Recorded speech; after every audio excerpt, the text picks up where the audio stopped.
আসলে গত রাত্রে যে অগ্নিকাণ্ডের যে ঘটনাটি ঘটেছে, এই ঘটনার পরেই কিন্তু বরগুনার মানুষের মধ্যে একটা আতঙ্ক ছড়িয়ে পড়েছে। বিশেষ করে যে জায়গাটাতে এই জুলাই স্মৃতিস্তম্ভ, এর পূর্ব পাশে জেলা প্রশাসকের বাসা, তারপরে পুলিশ সুপারের বাসা, পশ্চিমে এসপি অফিস এবং সার্কিট হাউস। তো এইরকম এরিয়ার মধ্যে যে ঘটনাটি ঘটেছে, সেখানে কিন্তু আমাদের মনে হচ্ছে যে এই নিরাপত্তার দায়িত্বে যারা ছিল তাদের মধ্যে অবহেলা ছিল এবং তারা আসলে এটা তারা নজরেই রাখেনি। যদি এটা তাদের নজরে থাকতো তাহলে এই রকম একটা ঘটনা এখানে ঘটতে পারতো না। এবং যে ঘটনাটি ঘটেছে এখানে কিন্তু আমাদের বরগুনার এই যে আতঙ্কের ঘটনাটি সাথে সাথে মিডিয়ায় চলে গেছে, পুরো দেশবাসী জেনেছে। বরগুনার সাধারণ মানুষ যারা এই ঘটনাটি এখন দেখছে তারা আতঙ্কিত।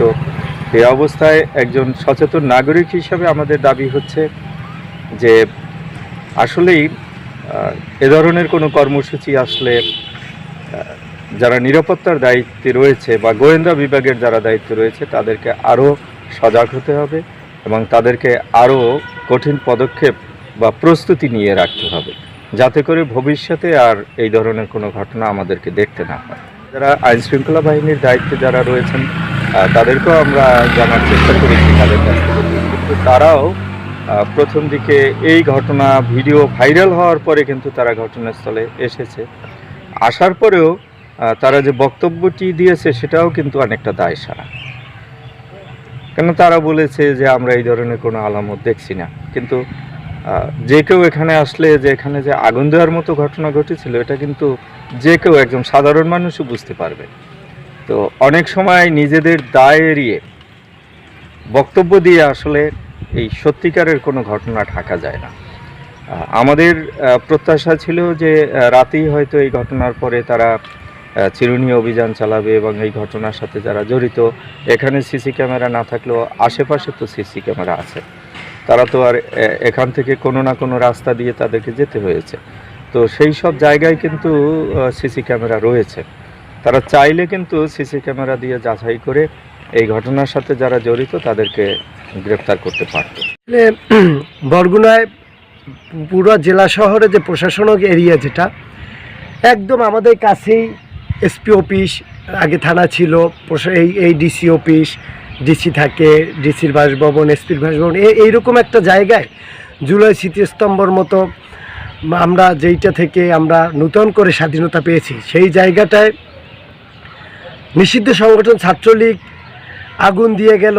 এইটা প্রশাসন একদমই কি নীরব ছিল, তাদেরকে জায়গায় কোনো ভূমিকা ছিল না, তাদের করার কিছু ছিল না, এটা আমরা সন্দিহান।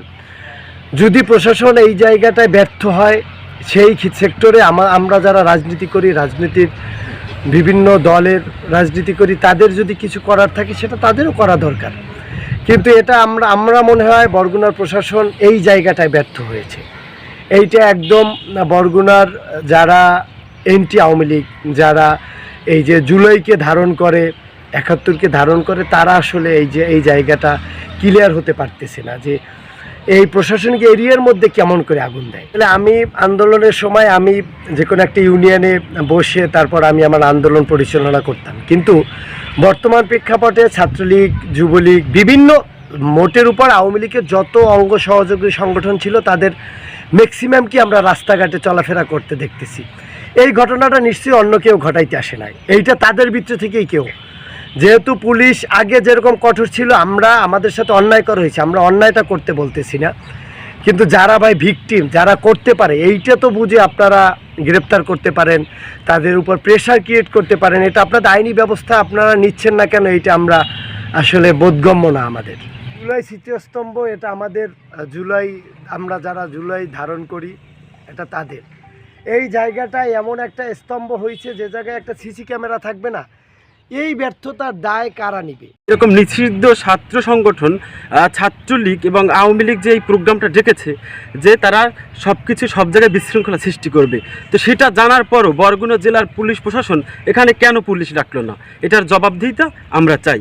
আর আপনি আসলে বিশেষ করে দেখবেন পুলিশের অধিকাংশ ক্ষেত্রে প্রায় 90% পুলিশের মধ্যেই দুর্নীতিতে ভরা, তারা ঘুষ ছাড়া কোথাও যাচ্ছে না। এবং এই বরগুনায় আমি নিজেই সাক্ষী, আমি তাদেরকে বলতেছি, আমি এর আগে এসপিকে বারবার বলেছি, তারপর আমি ডিসি স্যারের কাছেও বারবার বলেছি, তারা তাদের জায়গা থেকে আমি যতদূর জানি বিগত যে এখন বর্তমানে ডিসি স্যার আছেন বা এর আগে যে এসপি স্যার ছিলেন তারা ভালো ছিলেন, সৎ ছিলেন, কিন্তু পুলিশের মধ্যে এখনও 90% দুর্নীতিতে ভরা।